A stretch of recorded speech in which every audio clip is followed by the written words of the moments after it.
question? Yeah, go ahead. Keeping your definition of choice of using something, were those personal notes, or is that a document that we can find for reference in the future that most of us have to find These are reference and research tools that I've gone online and looked into, and I've also made calls to pro-choice organizations for their definition. So a number of NGOs that I've consulted for reference, and also our Women's Center, if any of you have been there, has the most extensive library in the world, so they actually have a number of books that you can get. So we're pro-choice and pro-life organizations as well. So I was wondering if this motion passes, where can we find somewhere in the legal literature to make distinction between anti-choice and non-anti-choice? Sure. I think the motion actually speaks to that a little bit. If you look, you actually read the motion, the preamble both defined as well as in the information campus answer there is definition. Okay.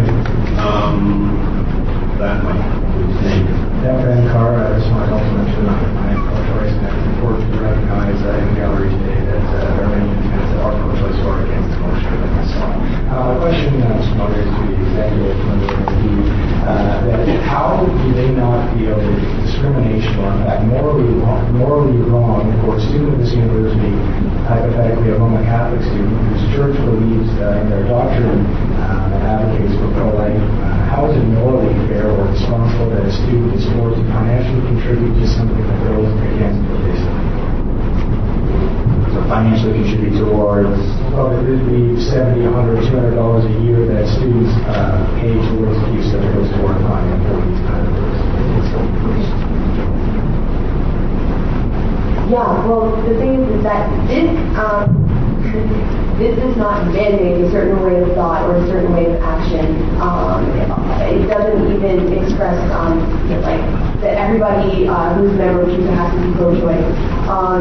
The first point of the motion doesn't say we are, this or that.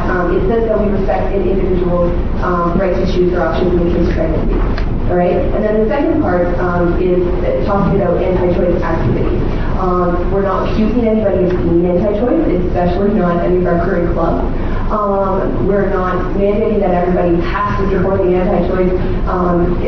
Even under this mandate is you can believe in anti-choice. What this motion speaks to is that you cannot actually support the CUSA on those beliefs.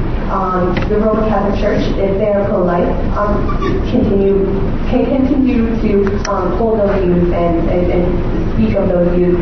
This motion doesn't infringe on that at all, and so it shouldn't complicate with student money. I would disagree. Well, maybe we should say that in this room would. The question would be, how is it not discrimination if you are forced to financially contribute to an organization, CUSA, which is... Yeah, so I understand your question. I get your question. So I guess I'll use an example as well. So not every student...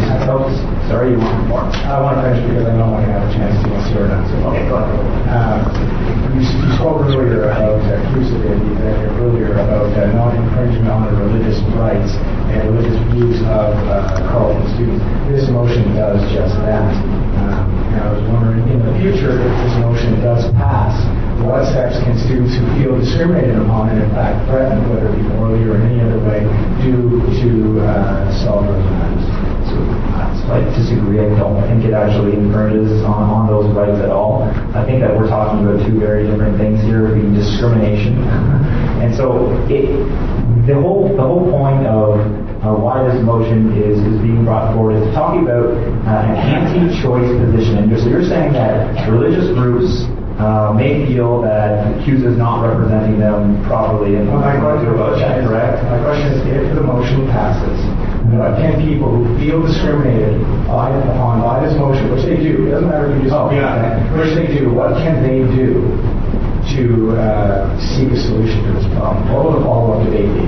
Okay, so council is a body that would hear any complaints of any students. The executive members are always available. If you've been in my office a couple of times and we've chatted as well about other issues, so we're always available to look into those issues, to define it specifically what that issue is. There's going to be a case-by-case basis, obviously, with every issue on campus that students may or may not feel comfortable with the actions that people are taking. For example, and it's a different type of issue, but there may be a racist group on campus or something that people are offended by, or CUSA may not support racist groups on campus, yet some people would say, actually, you know what, I believe students of color should not be going to university. They may not be in line with CUSA's view. Again, Shelley mentioned this earlier. CUSA acts as a collective for the student body as a collective.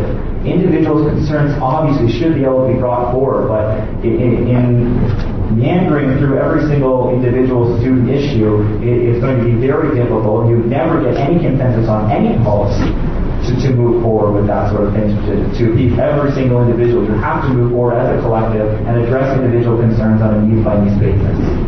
So make it come up to us. Okay, councilors? Go ahead.